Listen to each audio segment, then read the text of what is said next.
দেখুন, আজকে ভিডিওতে আমি সিনক্রোনাস ডিটেক্টর এবং ইনভেলপ ডিটেক্টরের মধ্যে যে কম্প্যারিজনটা, অর্থাৎ synchronous detector versus envelope detector, এই টাইপের একটি টপিক সম্পর্কে আলোচনা করব। তো ভিডিওটি শুরু করার আগে আমি বলবো, এর আগে কিন্তু আমার সেপারেট ভাবে এই সিনক্রোনাস ডিটেক্টর এবং ইনভেলপ ডিটেক্টর দুইটা সম্পর্কে আমার কিন্তু বেসিক ভিডিওগুলো দেয়া আছে আমার প্লে লিস্টে, আপনারা পাবেন। তারপর আমি আই বাটনে দিয়ে রাখবো।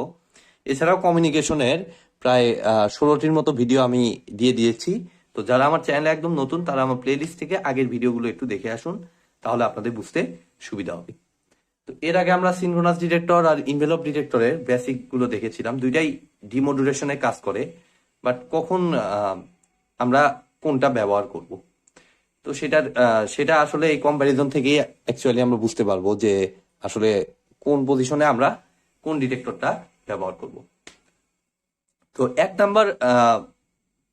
নাম্বার যে ডিফারেন্সটা, সেটা হচ্ছে আমার ব্লক ডায়াগ্রামে। তো আমি প্যারামিটারে এখানে লিখলাম আমি ব্লক ডায়াগ্রাম,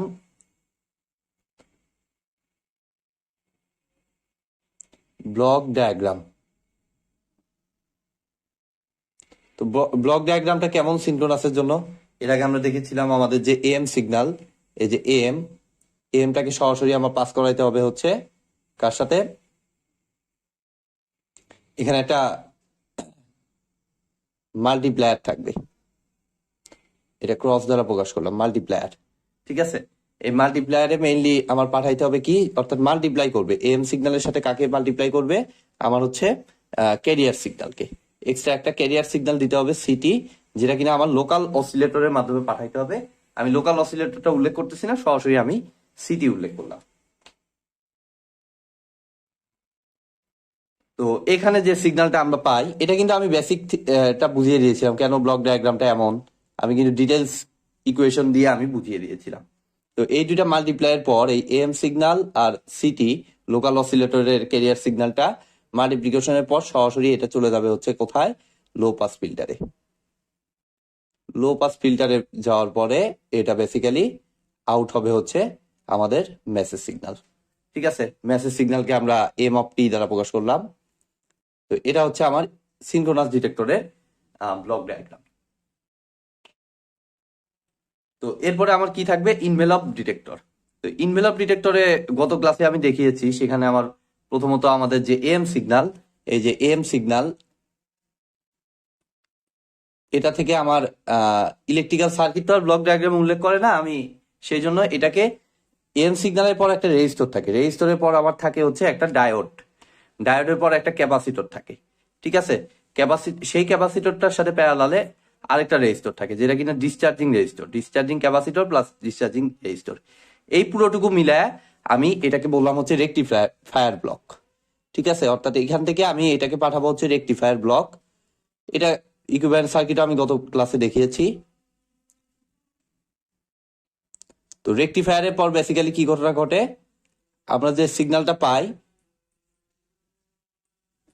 সেটাতে অনেক রিপল থাকে। ঠিক আছে, তো রিপল গুলাকে আউট করার জন্য আমাদের বেসিক্যালি এটাকে পাস করতে হয় হচ্ছে লো পাস ফিল্টারে। তখন এটা অনেকটাই মেসেজ সিগন্যালের মতো দেখায়, বাট ওয়াই অ্যাক্সিস বরাবর শিফট হয়ে যায়, অর্থাৎ ডিসি কম্পোনেন্ট থাকে। তো ডিসি কম্পোনেন্টকে সরানোর জন্য আমাদের কি করতে হয়? ডিসি ব্লকার ব্যবহার করা হয়। ঠিক আছে, যেটা কিনা বেসিক্যালি একটা হাই পাস ফিল্টার আর কিছুই না। তখন আমরা এই ডিসি ব্লকারের আউটপুটে আমরা পাই হচ্ছে মেসেজ সিগন্যাল। ঠিক আছে, এই হচ্ছে আমার ইনভেলপ ডিটেক্টরের ব্লক ডায়াগ্রাম, আর এটা হলো সিনক্রোনাস ডিটেক্টরের ব্লক ডায়াগ্রাম। তো এক নম্বর পয়েন্টটা হলো ব্লক ডায়াগ্রাম। তো এরপরে আমাদের যে বিষয়টা, সিনক্রোনাস ডিটেক্টর কখন ব্যবহার করব এবং ইনভেলপ ডিটেক্টর কখন আমরা ব্যবহার করব, অর্থাৎ এখানে বেসিক্যালি প্যারামিটার হিসেবে এখানে আমি লিখবো হচ্ছে মডুলেশন ইন্ডেক্স,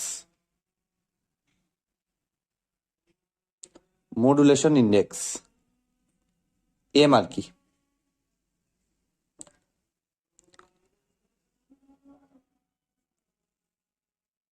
তো মডুলেশন ইন্ডেক্স এম দ্বারা প্রকাশ করলাম।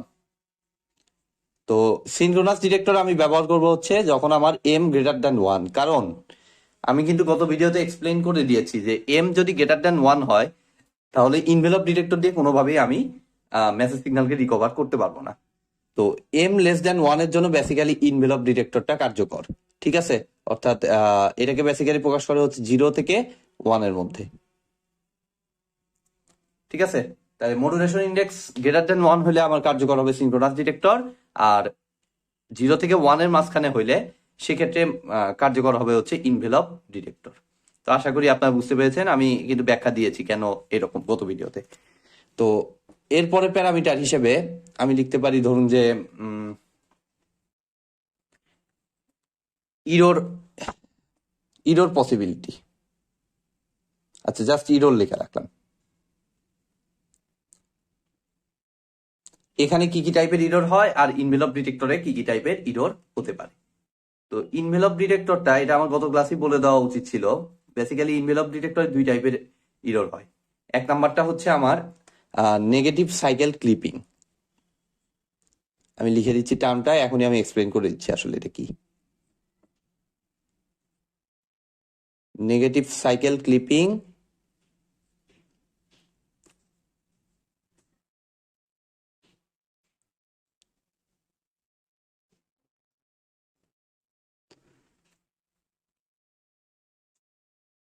আর আরেকটা হলো ডায়াগোনাল বরাবর কিছু বিচ্যুতি হয়। আমি লিখতে পারি ডায়াগোনাল ডেভিয়েশন, এটা বলতে পারি আমি ডেভিয়েশন।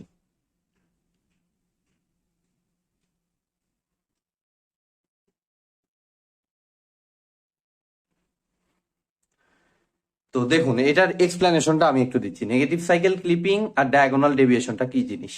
তো গত ভিডিওতে আমরা দেখেছিলাম যে নেগেটিভ সাইকেল কিন্তু আমাদের যে ইনভেলপ ডিটেক্টরটা, সেটা বেসিক্যালি এরকম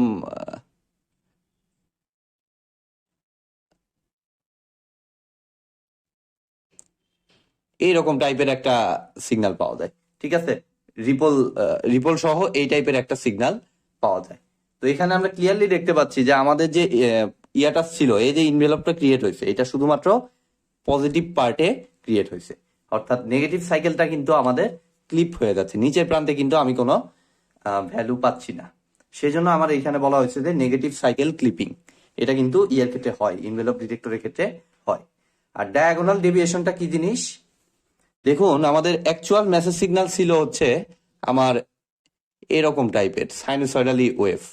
ঠিক আছে, তো এখানে দেখুন চার্জিং যে হচ্ছে, চার্জিংটা কিন্তু সরাসরি এই সিগন্যালটাকে ফলো করতেছে না, কিছুটা বিচ্যুতি করতেছে। অর্থাৎ এই জিনিসটাকেই বেসিক্যালি বলা হচ্ছে আমাদের ডায়াগোনাল ডেভিয়েশন। ইভেন আমার চার্জিং এর সময়ও ডেভিয়েশনটা ঘটতেছে, ডিসচার্জিং এর সময়ও কিন্তু আমার ডেভিয়েশনটা ঘটতেছে। অর্থাৎ ইনভেলপ ডিটেক্টরের ক্ষেত্রে আমাদের নেগেটিভ সাইকেল ক্লিপিং এবং ডায়াগোনাল ডেভিয়েশনটা কিন্তু ঘটে। তো একইভাবে আমাদের সিনক্রোনাস ডিটেক্টরের ক্ষেত্রে আমাদের যে ইরোরটা হয় সেটা হচ্ছে আমাদের ফেজ আর ফ্রিকোয়েন্সি ইরোর হয়। ঠিক আছে, অর্থাৎ ফেজের ইনিশিয়াল ফেজ ফ্রিকোয়েন্সি এগুলাতে কিছু বিচ্যুতি ঘটে। ঠিক আছে,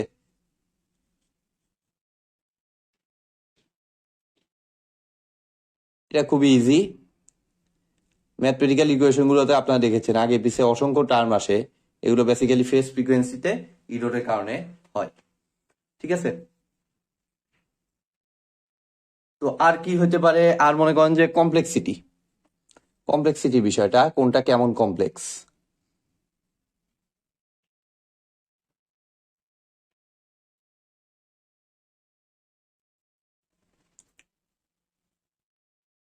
তো এখানে বেসিক্যালি আমাদের সিনক্রোনাস ডিটেক্টরের যে ইয়াটা কমপ্লেক্সিটিটা, এটা আসলে মোর।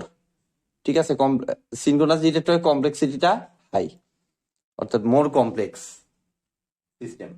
ঠিক আছে, আর ইনভেলপ ডিটেক্টর যেটা, এটা আসলে বেসিক্যালি খুব সিম্পল একটা সিস্টেম। ঠিক আছে, অর্থাৎ এইখানে ভিতরে অনেক জটিল সার্কিট, ক্যারিয়ার সিগন্যাল, অসিলেটর লাগে, হ্যান ত্যান, এগুলা মিলায় বেশ কমপ্লেক্স একটা স্ট্রাকচার হয়। বাট ইনভেলপ ডিটেক্টরটা কিন্তু তুলনামূলকভাবে সিম্পল।